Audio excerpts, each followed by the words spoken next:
The year was 1969, a tumultuous vortex of cultural upheaval and sonic explosion, a year that smelled of mud, cheap incense, and burning ambition. For the older generation, those who had lived through the anxiety of the war years and the cautious optimism of the 50s, it was the year of the moon landing, a testament to human ingenuity and American prowess. For a younger, restless cohort, it was Woodstock, Altamont, and the ever-present hum of electric rock and roll pushing against every boundary of decorum and possibility. This generation, the rock and cassette pioneers, had witnessed music transform from a polite commodity into a revolutionary weapon. In this shifting landscape, two titans stood on different peaks, yet their eyes gazed at the same distant horizon: Jimi Hendrix, the undisputed king of electric rock, the spontaneous combustion of sound, and Miles Davis, the perpetually evolving high priest of jazz, a man who had already dictated the course of modern music for 2 decades. The public saw a psychedelic shaman draped in velvet and fringe, a solitary figure communing with feedback, and a cool, enigmatic virtuoso in tailored suits, their worlds seemingly disparate, separated by a racial and cultural divide that was still fiercely guarded by the music industry. Yet, behind the scenes, where the true currency of genius was traded, a deeper, unspoken understanding existed, a mutual recognition that transcended genre, age, and public image. This is the extended story of their almost collaboration, a brief, charged moment that hinted at a musical future forever altered by the forces that would ultimately silence one of them too soon. It is a story not about rivalry, but about the profound, shared burden of being a visionary trapped in a time capsule of their own making. Every musician, no matter how celebrated, yearns for validation from their peers, especially from those they respect most deeply, those who truly understand the complex architectural mathematics of creating new sound. Jimi, despite his global fame, despite the graffitied legend of "Clapton is God" being replaced by his own name in the annals of Melody Maker, was no exception. He adored jazz. It was the quiet core beneath his electric storm, particularly the work of Miles Davis, whose albums Kind of Blue and Sketches of Spain were fixtures in his personal collection, often spinning quietly on a turntable in a darkened hotel room after a blistering concert. For Miles, perpetually scanning the musical horizon for the next seismic innovation, Jimi represented the raw, untamed power of electrification, a force, a genuine, unpretentious force, he was just beginning to explore on albums like In a Silent Way. But then, in London on that last fateful night, as years of hidden recordings and fragmented testimonies finally began to surface, the story transformed into something far larger than just Jimi's tragic end. It became the story of a lost symphony, an unwritten chapter that could have defined the next decade of music. The other musicians and managers who were there, the peripheral figures who witnessed the internal battles, who had for decades refused to speak to the press for fear of reprisals or legal action, began to whisper details they had never before revealed in the safe distance of later decades.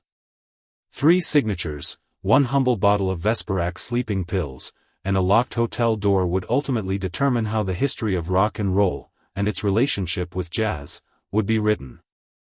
As the morning of September 18, 1970, approached, the clock was ticking, louder than any amped-up Stratocaster.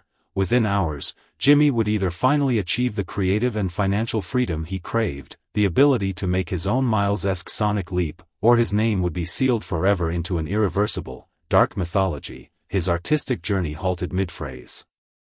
This story, drawn from recently rediscovered live recordings and studio notes, offers an angle on Jimi Hendrix that has not been fully explored before, the genesis of an unlikely admiration. Jimi Hendrix's musical genesis was driven by an insatiable hunger for new sounds, an intellectual curiosity often obscured by the fire and spectacle of his stage persona.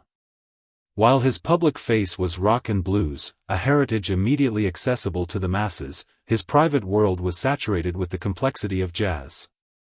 He devoured albums by John Coltrane, whose spiritual intensity mirrored his own, Rahsaan Roland Kirk, whose multi-instrumental dexterity challenged convention, and, most reverently, Miles Davis. He saw in Miles not just a trumpet player, but an architect of sound, a man who constantly reinvented himself, shedding old skins to reveal new, vibrant forms.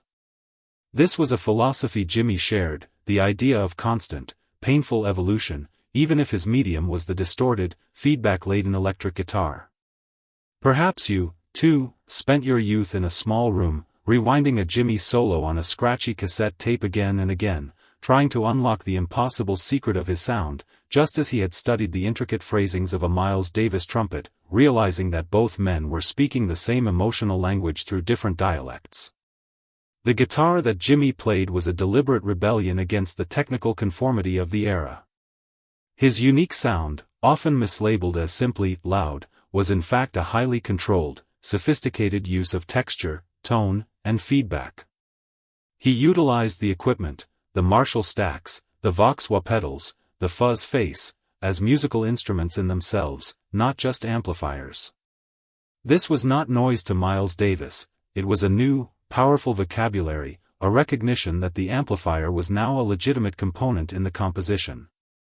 Miles, meanwhile, had been observing the burgeoning rock scene with a discerning, critical eye. He famously called rock music the new blues, recognizing its raw energy and its profound connection to the youth culture of the late 60s. When he first heard Jimi Hendrix, a genuine spark ignited. He immediately recognized the sheer force and, more importantly, the controlled experimentation. Miles bought Jimi's albums, taking them back to his house, dissecting the layers, recognizing the profound musicality beneath the showmanship. He was particularly intrigued by Jimi's rhythmic freedom and the way he could make the guitar both sing and scream, often within the same phrase. This fusion of blues emotion with jazz improvisation, filtered through the revolutionary technology of the electric era, deeply impressed the jazz master. Miles would later confess that he considered Jimi a musical genius on par with Duke Ellington and Charlie Parker, placing him in the highest echelon of American music, a view that starkly contrasted with the rock critics who often focused only on the spectacle. The shared isolation was that both men were too far ahead of their own time, forced to define the rules as they played. The crushing weight of the gold cage. The mutual admiration quietly solidified, driven by a shared, almost solitary burden, the weight of being a visionary. Both men were constantly pushing against the expectations of their respective genres, often misunderstood by critics and sometimes even by their own audiences who often preferred the comfort of the familiar. 100,000 fans might be cheering for the explosive Fire Eater, but in the narrow corridor backstage, Jimi would stand, cigarette burning, asking the same question over and over, is it still mine? Am I still in charge of this noise? This psychological burden applied not just to his contracts, but to his very sound, which he felt was being constantly pigeonholed as merely psychedelic. Miles faced similar, though older, pressures from the jazz purists, who bristled at his embrace of electric instruments and rock rhythms, deeming it a crass sellout. The industry's reaction to the two men was a study in contrasts that laid bare the racial and commercial structures of the time. Miles had achieved a level of autonomy through decades of uncompromising artistic dedication, becoming an elder statesman who could dictate his terms. Jimi, a black musician navigating the largely white-owned rock industry, was constantly fighting for the simplest form of artistic control against managers and label heads who saw him as an endlessly exploitable commodity. The dizzying speed of his ascent left him little time to establish the business foundation Miles had built. The core conflict revolved around the infamous early contract signed by Jimi, which gave his former manager a percentage of his future earnings, a chain he spent his entire brief career trying to break. This ongoing legal nightmare was a toxic psychological drain that made him feel perpetually owned by the machine, a constant pressure that only intensified his need to escape through music, or other means. The idea of a collaboration between the two had been discussed, whispered in studios and backstage areas by musicians who recognized the potential earthquake such a union would cause. Tony Williams, Miles Davis's drummer, was particularly keen to make it happen, having already jammed with Jimi in London, a session that was reportedly loose, explosive, and profoundly exciting. The prospect of these two titans, one representing the past and future of jazz, the other the present and future of rock, creating music together was tantalizing, a genuine fusion that would transcend categories, creating a sound that would be truly unprecedented. Yet, the music industry, with its rigid categories and its ravenous demand for predictable profit, was ill-equipped to facilitate such a revolutionary concept. Record labels preferred clear-cut genres, marketable images, and easily digestible products, not sonic experiments that would challenge every known convention. The lost artifacts of collaboration. Evidence of their near collaboration is scattered across the historical record like fragments of a broken dream. The most concrete piece is the telegram Miles Davis sent to Jimi's manager, Michael Jeffrey, in the spring of 1970, which bluntly stated, Miles Davis and Tony Williams would like to play with Jimi Hendrix, on a musical venture, possibly a recording. The document exists, a tangible artifact of the unwritten future. Tragically, this plea from one legend to work with another was ignored, dismissed by Jeffrey, who saw only disruption to the lucrative, meticulously planned touring schedule and the established cash cow rock sound. Jeffrey was intensely protective of Jimi's rock god image, fearing that a jazz collaboration would complicate their commercial strategy, alienate his core audience, and dilute his established profitability. This dismissal, years later, was cited by several key figures as a primary reason for Jimi's deepening disillusionment with his management. Jimi, however, was desperate for it. He felt that his music was moving beyond the confines of the power trio, yearning for the textures, the dynamic space, and the complex improvisational freedom that Miles's band could offer. He had already begun incorporating more jazz elements into his extended jams and unreleased studio tracks, notably in his new, uncompleted work at Electric Lady Studios. He was moving towards a more fluid, less structured sound that demanded a different kind of rhythmic partner. This proposed project represented a potential escape from the commercial grind, a chance to truly reinvent himself, away from the expectations of spectacle, a theme that resonates deeply with the nostalgic audience who watched their idols struggle for authenticity. But the forces of the industry, the contracts, the debt, the expectations, were too strong, too entrenched in the profitable image they had created for him. The precise details of their most significant, sustained interaction remain largely undocumented, a hushed, sacred chapter in rock and jazz lore, often pieced together by the hazy recollections of sidemen and club owners.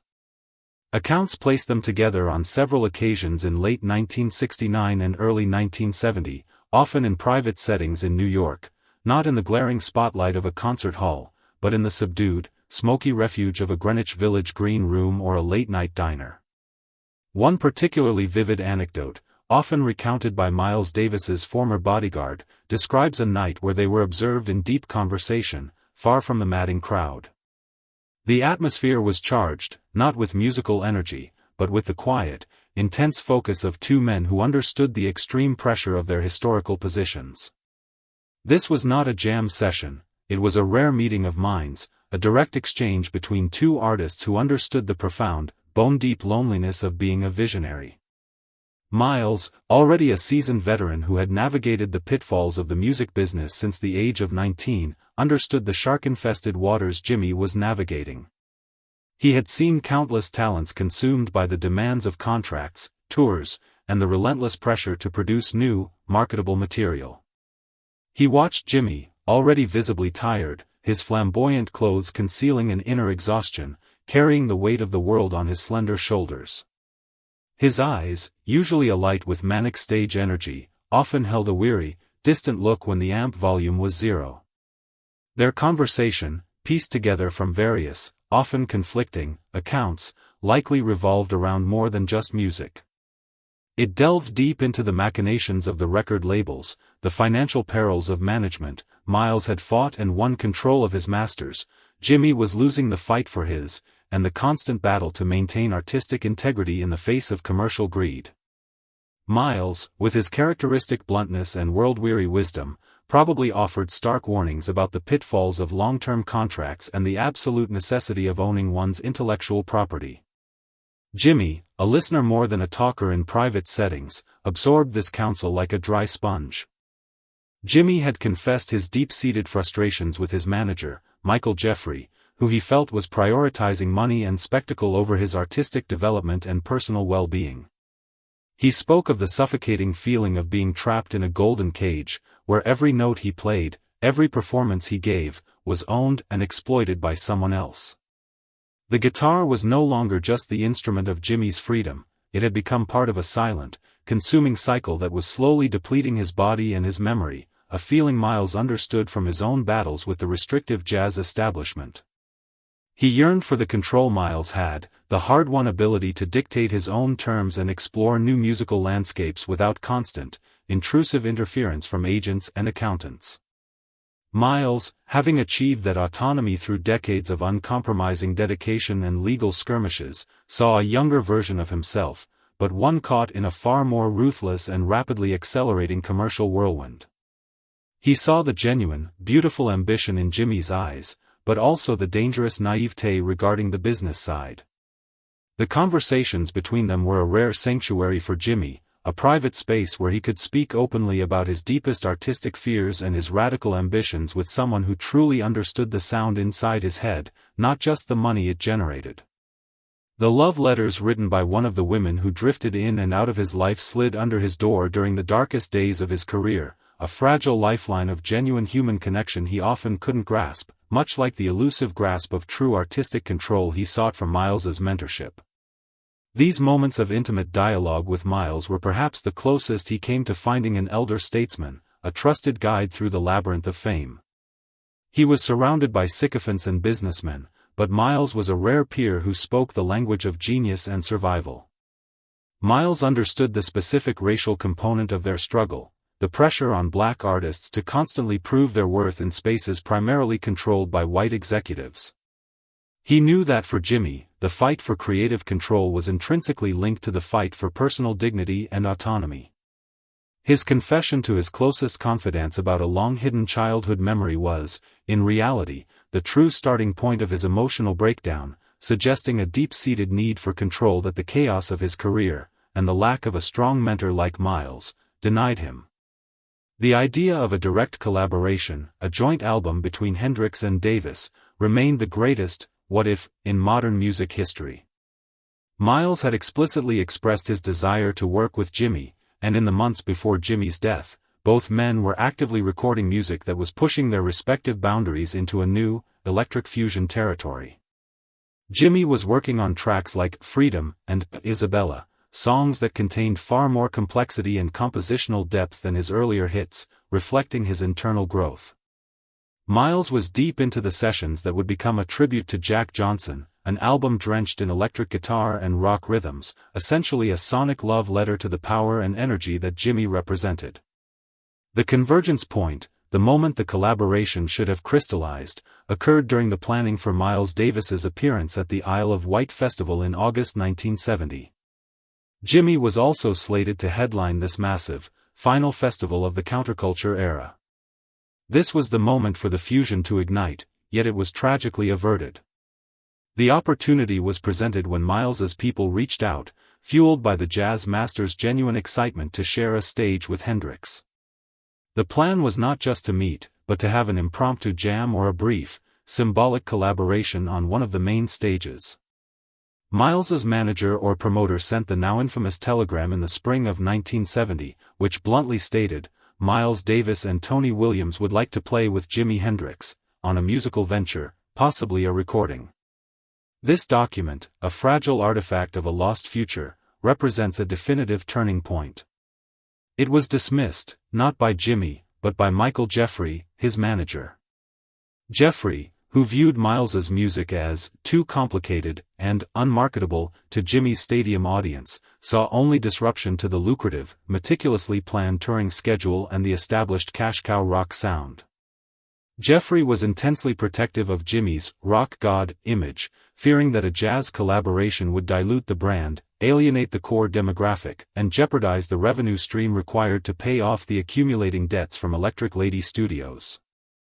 This dismissal, years later, was cited by several key figures, including Tony Williams himself, as a primary reason for Jimi's deepening disillusionment with his management, an act that cut him off from the artistic mentorship he desperately needed. Jimi, however, was still fighting for the project. He felt that his music was moving beyond the confines of the power trio, yearning for the textures, the dynamic space, and the complex improvisational freedom that Miles's expanded electric ensemble could offer. His new work at Electric Lady was full of space, texture, and a newfound quietness that contrasted sharply with the stadium roar. On the back pages of the record company agreements were clauses that no one in the industry ever wanted to read aloud, the secret mechanism that kept the star in constant debt and obligation, making such a genre-bending project nearly impossible because it did not guarantee immediate, massive returns. Jeffrey simply couldn't afford the risk of a non-commercial album. This moment underscores a crucial generational and racial divide in the music business. Miles, a black artist who had gained hard-won respect, used the jazz world structure to maintain control. Jimi, a black artist in the rock world, was beholden to a far more aggressive, commodified, and commercially focused machine. His proposed project with Miles represented a potential escape from the commercial grind, a chance to truly reinvent himself, away from the expectations of spectacle. But the forces of the industry, the contracts, the debt, the expectations, were too strong, too entrenched in the profitable image they had created for him. The missed opportunity with Miles Davis was a final, painful confirmation that he was no longer in control of his art. The summer of 1970 found Jimi physically and spiritually drained, touring Europe in a series of difficult, often chaotic concerts. His final performance at the Isle of Fehmarn in Germany was marred by technical glitches, jeering fans, and an obvious fatigue that weighed down his playing. He was trapped in a cycle of performance debt performance.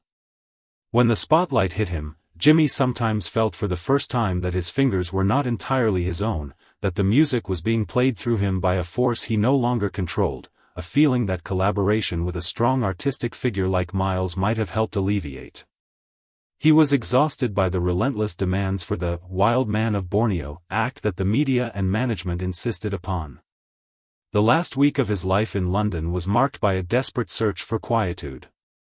He made several final phone calls to friends, expressing his profound fatigue and his urgent need to get off the road and focus on his studio work.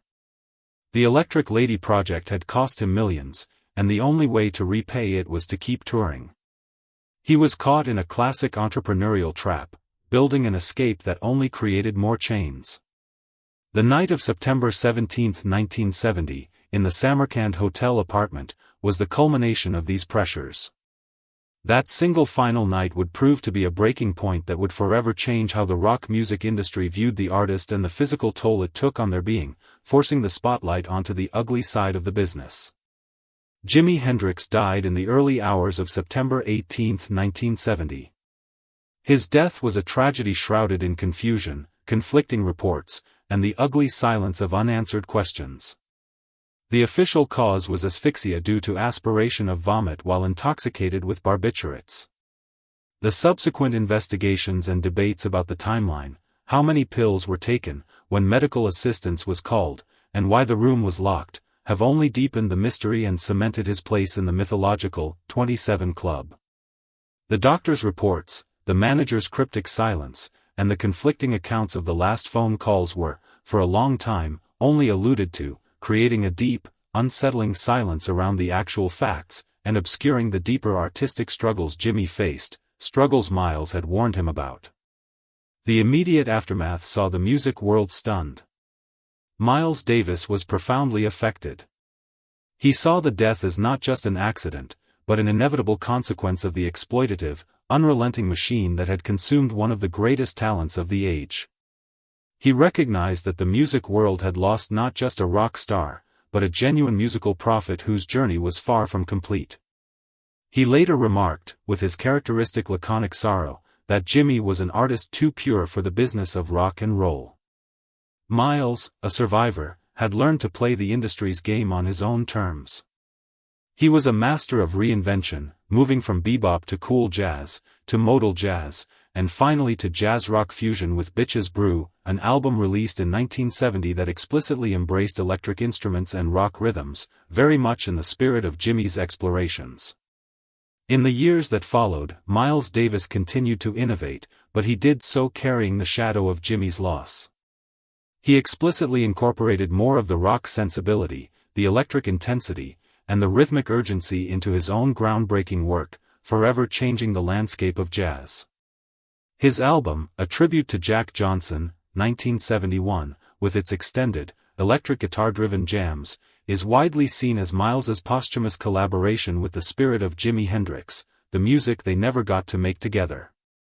This sonic realization proved that the musical vision they shared was valid, powerful, and utterly revolutionary. The "lost conversation" between Jimi Hendrix and Miles Davis is more than a historical anecdote, it is a powerful, cautionary metaphor for the perpetual struggle between art and commerce, between creative freedom and the demands of the market. It reminds us that behind the public personas of our musical heroes, there are complex, vulnerable human beings, navigating immense pressures and yearning for true artistic connection. The tapes that emerged after his death revealed a secret that had been kept for years, a vast archive of unreleased material, demonstrating a creative depth that went far beyond the hits, proof that Jimi was still evolving, still searching, still reaching for a sound that was always just beyond the horizon, a sound that might have found its full expression alongside Miles Davis, had the industry allowed it. Today, the Electric Lady Studio stands as a monument to his failed attempt at autonomy. The music he left behind, meticulously curated and released by his estate, confirms the genius that Miles Davis had recognized, a revolutionary who used the guitar to speak the language of the future. The conversation they missed, the collaboration that was forbidden, remains a poignant symbol of the artistic cost exacted by the music industry's greed. Both men pushed music forward in ways that continue to resonate today, a testament to their individual genius and the shared, unspoken language of visionaries. Their story is a powerful reflection for the generation that witnessed it, a reminder of the fragility of genius and the devastating power of the machine to consume its brightest lights.